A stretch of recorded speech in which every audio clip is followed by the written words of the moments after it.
jungle.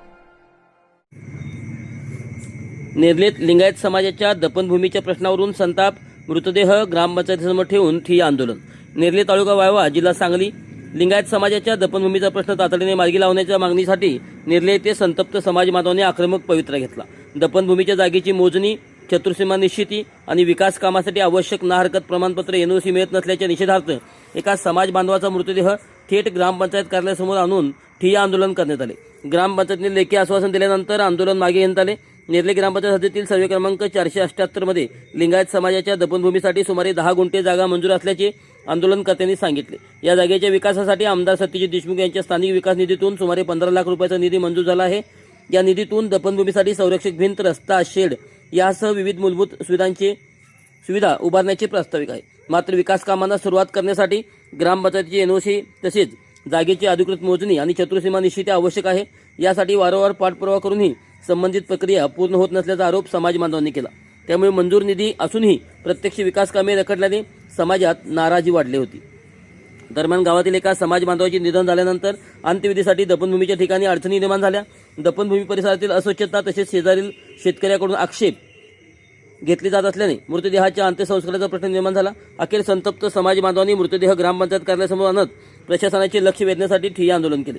आंदोलनकर्त्यांनी 10 गुंठे दफनभूमीची तातडीने मोजणी करून चतुर्सीमा निश्चित करावी, 15 लाख रुपयाच्या विकास कामासाठी आवश्यक एनओसी त्वरित द्यावी, दफनभूमीची स्वच्छता करावी, तसेच संरक्षक भिंत, रस्ता आणि शेडसह आवश्यक सुविधा उपलब्ध करून द्याव्यात अशी ठाम मागणी केली. यावेळी ग्रामपंचायत पदाधिकारी, सरपंच व स्थानिक नेत्यांनी आंदोलनकर्त्यांशी चर्चा केली. दफनभूमीला ग्रामपंचायतीचा विरोध नसल्याचे सांगण्यात आले.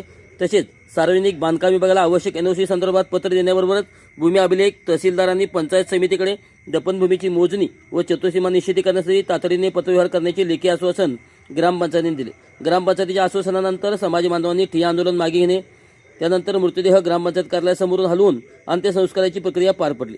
मंजूर निधी असूनही दफनभूमीच्या मूलभूत सुविधांचा प्रश्न वर्षानुवर्षे प्रलंबित राहिल्याने संतप्त झालेल्या समाज बांधवांनी थेट मृतदेह ग्रामपंचायतीसमोर आणल्याने नेरलेत या प्रश्नाचे गांभीर्य अधोरेखित झाले. आता ग्रामपंचायतीच्या लेखी आश्वासनानुसार दफनभूमीचा प्रश्न प्रत्यक्षात किती लवकरात लवकर मार्गी लागतो याकडे सर्वांचे लक्ष लागले आहे. ही नितीन करीर ज्यावेळेस कलेक्टर होतं का नाही, त्यांचं पत्र आहे. आज आमच्यातल्या तेली समाजातल्या एका बांधवाचा मृत्यू झाला आणि त्या समाजाच्या मनामध्ये एक चीड निर्माण झाली की आम्हाला स्वतंत्र अशी दफनभूमी नाही. परंतु गेल्या 25-27 वर्षापूर्वी ग्रामपंचायतीनं त्यावेळच्या काही असतील त्या प्रमुखांनी पुढाकार घेऊन या समाजाच्या दफनभूमीला 10 गुंठे जागा दिलेली आहे. ही आम्हाला मान्य आहे, सगळ्या गावाला मान्य आहे.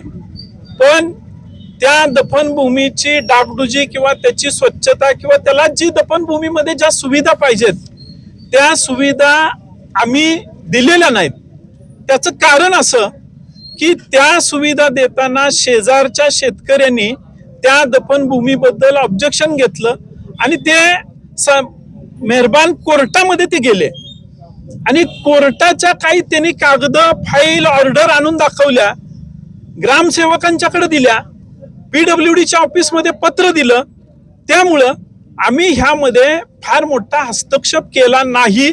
पण या समाजाच्या सगळ्यांना मी बोलवून सांगितलंय की तुमच्यासाठी जे काही करायला लागेल आणि ग्रामपंचायतीची जी काही भूमिका, व्यवस्थितपणाची जी काही तुम्हाला मदत करण्याची आहे ती करायला आम्ही तयार आहे.